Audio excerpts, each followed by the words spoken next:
Thanks very much, Vicky. It's an honour to be here, and I promise to do my best to answer your questions. In terms of building an ecosystem, particularly in the cyberspace, a lot of what Gihan said earlier today reflected my experience. It's that collaboration and it's that diversity mindset. I really believe that you really don't know what you don't know, and getting the experts in the room and connecting those dots can really spark those innovation conversations.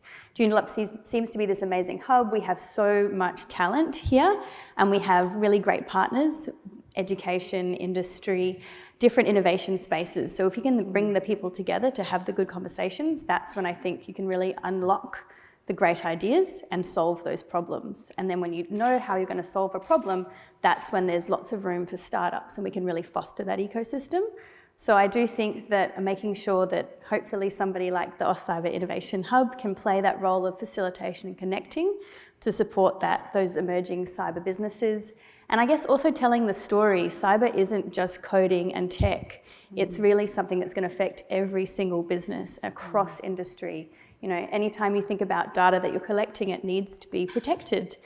And unfortunately, it's something that is going to affect all of us, and it's an increasing risk that needs to be managed to the best of our ability. So I think telling the right story and connecting the right people can really be something that the City of Joondalup and other actors in this space can play. Fantastic, thank you. And I'd also like to ask, what role can Joondalup play in terms of establishing its position as a global capital of cyber? Thanks, Vicky. That's a great question. I think it's a double-edged sword. I think it's amazing the innovation space that we have here, but we don't want to be known as the capital city of cyber in the way that we could become a target. You know, how much fun would it be to take down the capital city of cyber? So I think really being careful in our communications, building those regional international connections. You've spoken to the time zone. I love working with Canberra and waking up 3 hours before they do, but I think that our connection was so well placed to play those roles with those emerging countries that Gihan identified in that map. You know, we have direct access to those time zones and those markets. So despite the fact that COVID has demonstrated that we are all globally connected, and sometimes it's much better to have that sovereign capability in-house, I think building those partnerships and thinking how small businesses from Joondalup can scale to international markets, I think would be something really interesting to have that international and regional flavour. And, you know, also learn from those in our regions. We have a very different and a very diverse space in WA, but learning from other people's experiences can also help us benefit as well and keep that reputation intact. Fantastic. And do you have any events coming up that small business owners in the room can join or come to? And that's a great question. Simon and my team are over there. We have one in Bunbury this afternoon, so we're going to be driving down for that. And we do have a number of Cyber Saturdays events that we do in terms of education pathways. On the 27th of September, I believe it's a Monday, we're having an open day at ECU looking at career pathways in science and STEM. So if you'd like to come along to that, we'll all be there to help talk through some of the opportunities we have with Cyber Check Me and with the Cyber Innovation Hub. Fantastic. Thank you for sharing your insights. Thanks, Vicky. And Rachel, a question for you in terms of, and congratulations for the rollout as well. I know you're going to share more about that this morning. What are the current capabilities in Joondalup, and how can businesses future-proof their operations in the short, particularly around lockdown situations, and also long-term in terms of growth and diversification? Thank you. Good morning, everyone. It's such a pleasure to be here. NBN's purpose is to lift the digital capability for Australia. Certainly, COVID-19 is almost the pandemic that NBN needed to really show just how important digital infrastructure is. I know at NBN, 6,000 of us moved out of our offices in 24 hours, and many of us remain working from home. What's important is to ensure that you have the digital backbone that you need for your small business, so that you can work from home as well if required, or move your business to a digital platform to work wherever that might be. So understanding what needs you have for your small business, understanding that there are residential grade services and business grade services. I think what we know for small business is you've kind of got to be a bit of everything in terms of the IT director, the HR person, you name it. technology is a big input to that, and ensuring that you've got the platform that will allow you to have cloud-based services or others.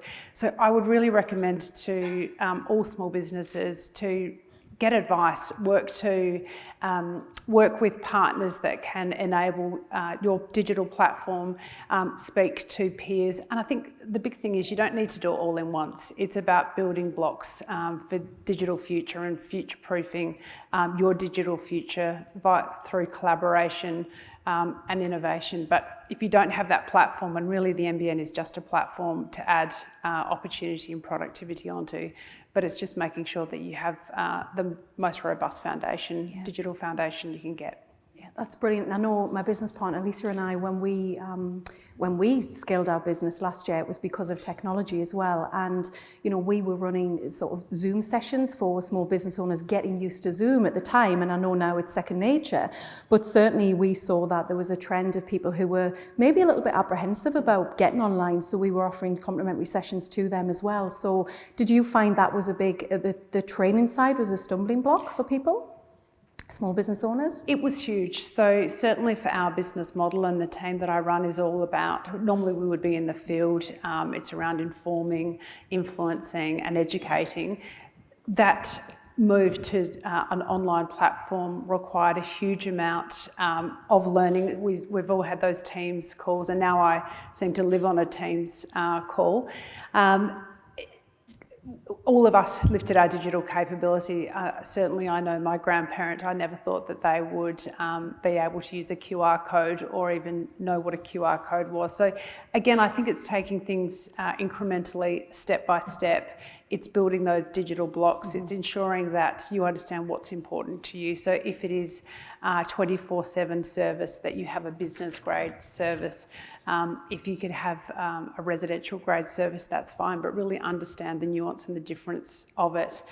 So we spent a lot of time in an education space, whether it be, and we're very happy to come back and work very closely with the city to provide that education of what is available, because NBN's a wholesaler. We work very closely with our retail service partners and ICT channel partners.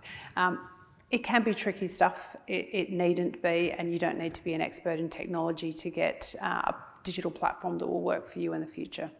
Brilliant, thank you. And question for you, Gihan. I know that you talked about on one of your last slides that the economy, job creation, education, funding, SMEs and talent is really important. Which would you say is the most fundamental thing in that?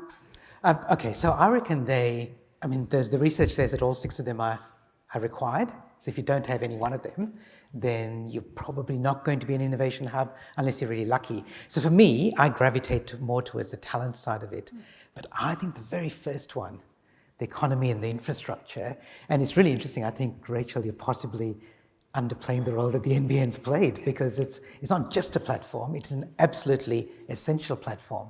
And I reckon particularly for a city to provide the infrastructure and the platform on which other things are built is essential. It's really interesting that you're talking about NBN and cybersecurity, Cecily. They're both things that we value most when we don't see them, right? We value them the most when they're invisible, but we need them there. They're absolutely essential. So I reckon that first one, in terms of the starting point, the building block, has to be that platform of the infrastructure and the local economy. Yeah, fantastic. And I know those who have teenage children, certainly if the NBN goes down or if there's a problem with the internet, we all know what happens there. I'd just like to ask you, Cecily, regarding job opportunities, they're rising in cybersecurity, and can you tell us more about the skills required and the depth and breadth, and because they're not all potentially tech roles, tell us a bit more about that, please. Well, it's not a very well-kept secret that I am not a cybersecurity technical expert, because there are a range of skills that you do need in the sector. There's a lot of social engineering that goes into cybersecurity, and I think one of the things we're struggling with at the moment is that communications piece. So in my team, we have some really great, Simon's an amazing communicator who can tell that story about why cybersecurity is important for everybody. So I think, those communications roles, psychology, that marketing, all of those skills are necessary. And then those softer skills, I guess the collaboration, design thinking, and unlocking innovation. I'm hoping we're going to see a lot more cybersecurity startups meeting the needs and solving those problems of small businesses. CyberCheckMe is an example of that. And lots of the skills you need for that is a combination of tech skills, but then connected with other skills to help you communicate with your stakeholder. I do see this as a growth industry, and ECU has got an incredible program, but also North Metro TAFE, we have pathways for students to study cyber. So I think it's definitely something in terms of skills and reskilling. It's an interesting area to become educated in and get the accreditation, so then you can move into the cyberspace, whether or not you are a coder and a tech wizard, or whether or not you're excellent at speaking and managing and organising people and inspiring people. Yeah, fantastic. And I'd like to ask Rachel, in your opinion, what do you think are the top 3 things required to consider to future-proof Joondalup? I think it comes from a willingness to have collaboration and innovation at the heart of all your decisions. It's ensuring that you've got a strong vision, strong key initiatives, and a purpose as to whether that is for digital innovation or innovation hubs, and it's got to be led from the top. I think, as Gihan has mentioned, is having that strong digital platform to enable collaboration and innovation is essential. And then also it's having a willingness to collaborate, to have that diversity of thought, to not look at just one sector, it's diversify across multiple sectors, to invite them in to really drive that change in innovation and culture within Joondalup. Yeah, fantastic. And Cecilia, what are your thoughts in terms of the top 3 things that are required to consider to future-proof Joondalup? Well, I'm not biased, but it was very interesting for me to see design thinking as one of those core skills. I do think it's an amazing methodology to really unlock people's creativity. You may not feel creative and you may not even understand some of the needs or problems you're trying to solve. So I do think that that's an amazing process that the city can run as part of your strategic planning, a small business can run. You can run it at a board meeting level, but it's an amazing methodology that really helps you understand your situation and build a plan for you to be a little bit creative, be a bit uncomfortable. So I would say design thinking, I think challenging yourself and being uncomfortable, imagining that punch in the face, imagining what your competitors are doing, I think is something that the City of Joondalup is, well positioned to think about. And I think the third thing is investing in the city and in that human capital. I think it's a combination of, the people and the infrastructure. So perhaps thinking about innovation spaces, we have some really exciting spaces already built and in the pipeline perhaps. So I think, investing in the people of the future and also the spaces of the future. Yeah. I'm really delighted you said that, because I know Lisa and I are master practitioners in entrepreneurial mindset, and we talk about the human capacity and capabilities of innovation, and that's certainly something around design thinking as well. So really like what you said there. I'm curious in terms of how, this is a question for you all, you might want to, one of you might want to answer it. How can we enable Australia's potential next unicorn here in Joondalup? Well, or we might have one in the room, maybe a couple. We might. I think my short answer is making sure we keep a unicorn. I mean, Perth as an entrepreneurial space, we've demonstrated that, Canva came from Perth. Now it's a global company. So how do we get them to stay? I think we definitely have the human capability. We've got kind of reverse COVID brain gain. We have so many people moving home for a safe and healthy space to live. So how do we capitalise on that human talent and then make them want to stay when they scale their business and not lose them to either Melbourne or Sydney when they want to take the next steps? So I think we can definitely grow the next unicorn. How do we keep it as a WA-based unicorn? Yeah. I know we talked about our love for Paris, but I know certainly a few people I've been talking to recently, they've moved from Sydney and Melbourne here because WA is one of the safest places to live right now. We know that, and fantastic. Gihan, your thoughts in terms of Australia's next unicorn here? Actually, I think Cecily answered the question better than I could, because I was going to give a similar answer to that. Right, okay. But I reckon one of the keys is just making sure that we're solving problems. And that's the real focus. And I talk to large organizations and they're so far away from solving their customers' problems. So there's all these layers of management and hierarchy. I was working with the team yesterday. They were doing their team planning day, and they were saying, you know, we're doing great stuff here in Australia, but our parent company is in Geneva, and they tell us exactly what to do. They want to start at 10 o'clock in the day in Europe, and so we can only have meetings in the afternoon. And they've got all these barriers between themselves and actually solving their customers' and clients' problems. And I think we've got this huge advantage here. If you're a small or medium business, you don't have the deep pockets of a large business, but you also don't have a lot of the baggage. And I think in the future, if we want to be agile and nimble and flexible, this is about us. This is about us taking control. So I don't know if that answers the unicorn question, but the more that we can do to support that and to not get in the way, I think the better off we are. And I'm curious, what do you all believe is the City of Joondalup's role in future-proofing?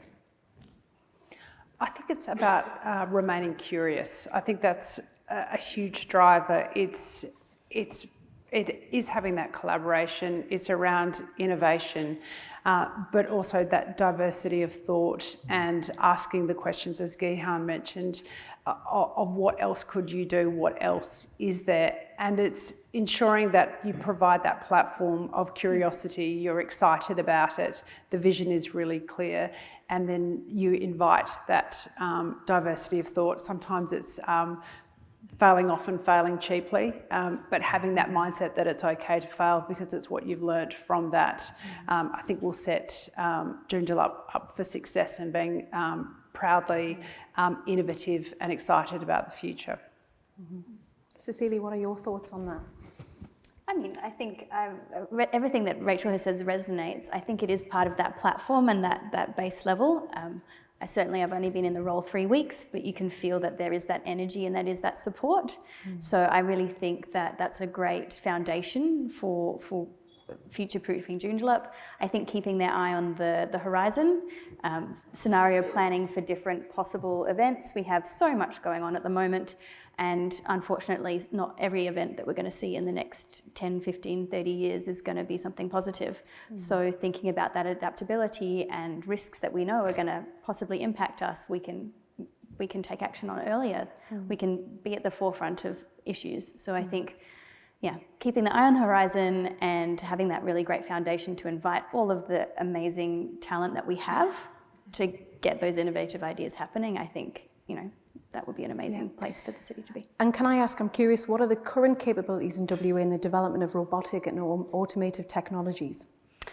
What are your thoughts on that? I couldn't ask deeply on the current capabilities, but I know there are things in the pipeline about creating a community or a space to really bring those different actors together, perhaps in the city of Joondalup. So I think there's definitely a lot of movement in that area, and I've been seeing, even in the only few weeks I've been in the role, a collaboration across industry. So, making sure we don't get stuck in the silos of mining over here and health over here and, academia over here.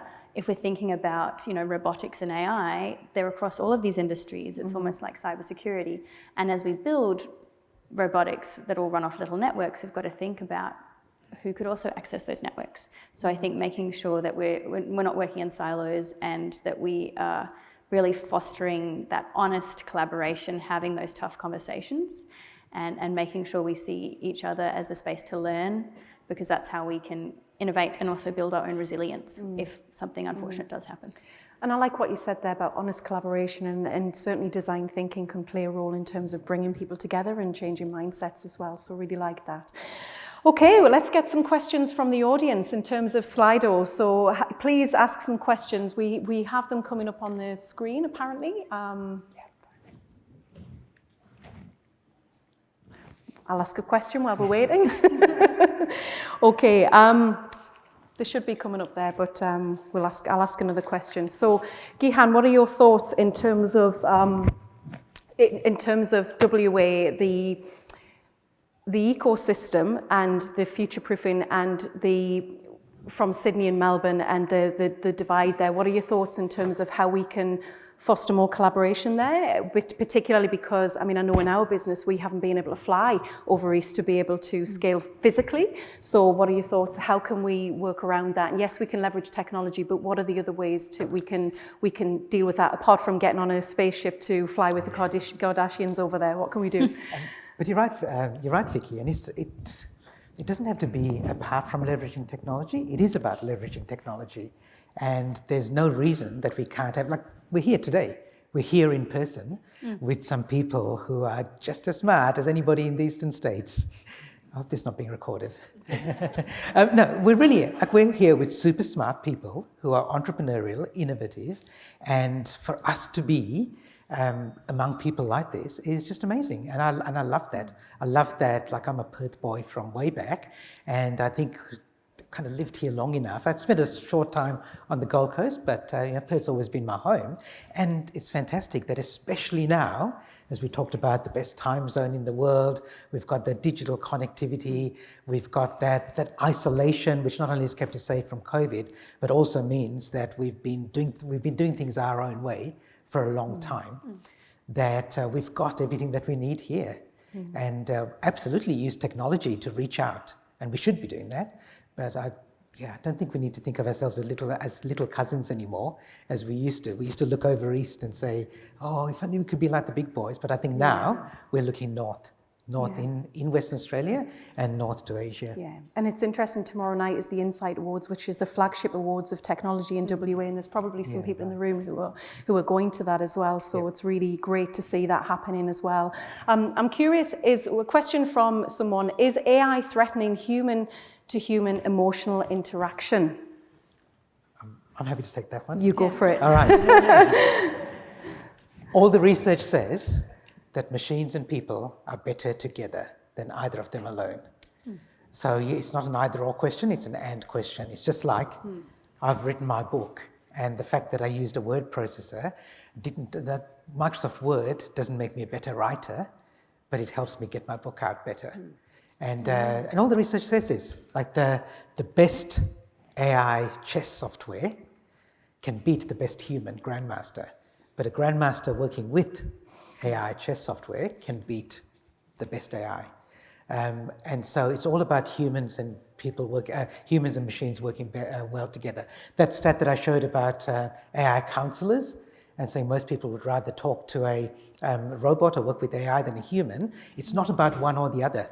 That was the way the question was worded, but really, the smartest people know that they can use software and AI, just like I use Google Maps to find my way here. That's AI built into my smartphone. And I'd rather use that than try to just navigate my way or use an old-fashioned street directory. So use them both together. So it's really interesting, the nurturing the emotional intelligence and being able to nurture those soft skills to be able to support the future-proofing. Exactly right. Yeah. Fantastic. We've got some more questions coming up on the screen. Oh, there's answers. That's interesting. Yeah. Okay, so we talked about the future-proofing Joondalup. We've got agility, invest in training, openness to change, community partnerships, supporting talent, and that's great. You're all doing this in different ways, so that's fantastic. Any more questions from the audience? Okay.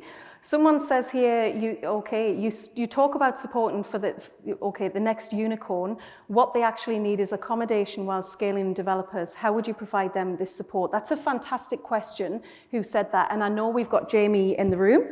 And I'm going to do you a quick shout out because we have a virtual office at your CBD address, and you're just launching your new facilities here in Joondalup very soon. So it's great that you've got that there, and there will be more office space available as well. So anything else that you want to add to that, certainly from an ECU's perspective, how you can support and scale and support businesses? I think that beyond a physical space where you can actually have that human interaction and that kind of support and that infrastructure that we've talked about, both digital and physical, I think it's the access to expertise. It's opening those doors, because if you are a tiny business or a small startup, you don't always know who to go to when you have a question to answer. So I think getting access to expertise, whether it's in the innovation space or in cybersecurity, or if it's finance, having somebody to play that role of kind of being that connector, making sure you can ask the questions to the right people and access the human capital that we have in the city, I think is really important. And it would be really interesting to see if we manage to have like a really interesting tech incubator or accelerator. We have a few different accelerator programs around the state, but we don't have a permanent space, so that could be something interesting for the city of Joondalup or for Perth in general. Fantastic. But that's, I think, something that it's removing those barriers, but also opening those doors, I think, would be really good for our startups. Brilliant. You guys should meet, definitely. There's collaboration there for sure. Brilliant. Well, we've actually run out of time for any more panel questions. Thank you so much for your insights today. It's been really insightful. And I'm going to, can we have a huge round of applause for our panelists? Thank you. Thank you. Okay, and I'm going to invite our City of Joondalup CEO to stage. So if you'd